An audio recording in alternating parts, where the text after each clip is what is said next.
A year after I went to boarding school, at the age of 13, I knew that at that place I might die.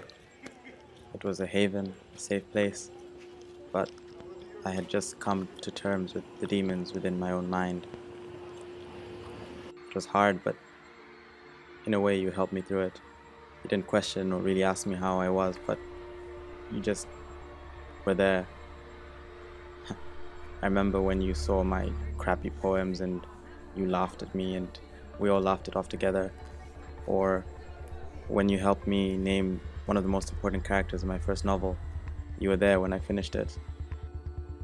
Despite all the terrifying memories of boarding school, I'm glad I met you, brother. But now, more than ever, I miss you and I worry about you. Stay safe wherever you are.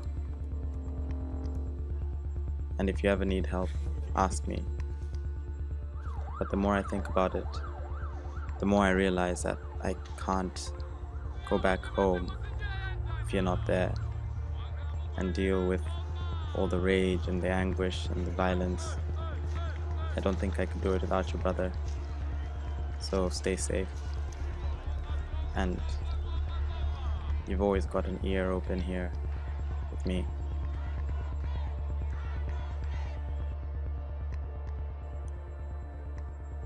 My coming to Malaysia in the first place was more of running away. So, Percy is just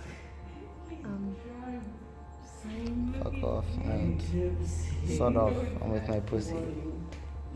Go away. No paparazzi. I thought that by leaving home I could escape everything that was bubbling below the surface. But I'm glad I did, because I met you guys. I met my woes and I had my adventures and I got to experience life.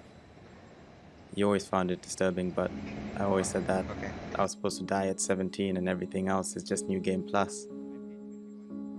Yeah, my gallows humor didn't impress you at first, but we grew to enjoy it together. And we grew around each other. And now that you're not here, now that I'm not with you guys, it feels like a little part of me is dead already. But maybe that's not the most painful death. And I still got to experience some of the greatest memories I've ever had.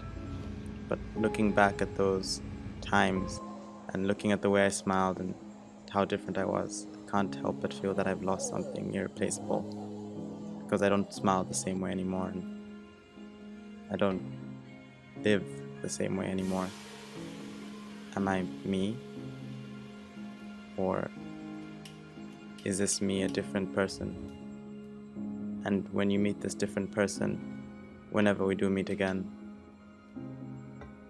will it still be the same person that shared all the memories with you? Or rather, will things go back to the way they were? Or will they go up in flames?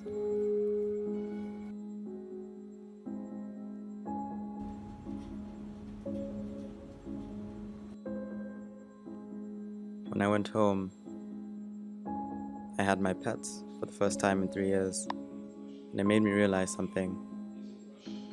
I don't think I could stand children. Maybe I just don't want kids because I don't want to turn out like my dad. I don't want to make another me. Or rather, how would I feel if I made another me? Even remotely, Let's go. would I be Come on. ridden with guilt, or I don't know. All I know is that these little goobers, they kept me sane throughout lockdown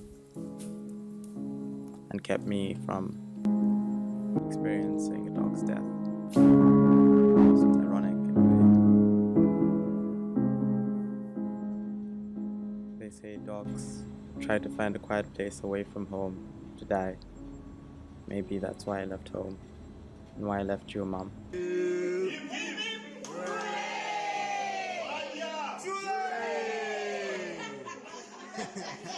After 23 long years, I've finally seen you happy in a way that I've never seen you before.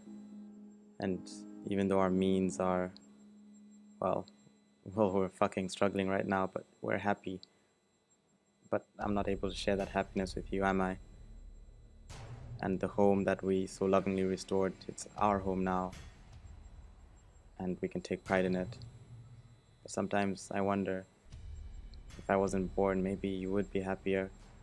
Maybe you'd be living in a nicer place and not having to break your back, working day and night shifts just for us, or rather for me. But I'm too scared to ask. I'd rather just leave it blank and bottle it up inside. You've always known me. You knew when I started struggling. You knew when I had my first panic attack. And I don't know how to tell you that I'm okay, or that I think I'm okay. I think I'm doing better,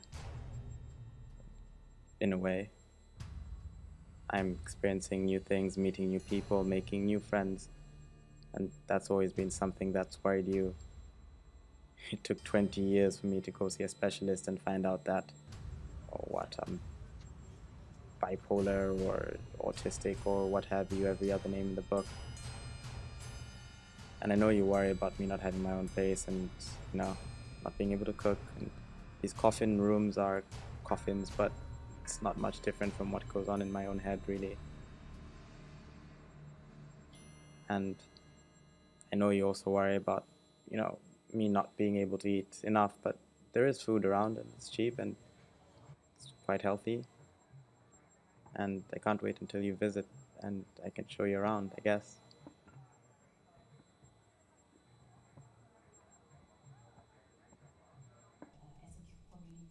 And I know you worry about our financial situation. Yeah, I still haven't bought new shoes, but I'm still drinking way too much and I still look over the edge of bridges with those dangerous thoughts. I can't really help it, but it is what it is. I'm sorry that I had to leave because I felt that if I was there, your happiness would be sullied by my own struggles or my own loathsome thoughts of myself. Maybe I just came here to die a dog's death, or maybe the dog's death is waiting for me further along the way. But I think you can find solace in knowing that I am doing what I love, and maybe this is my way of bringing even greater pain to you down the line, in creating art through the stories that I love and finding ways to express myself instead of bottling it in.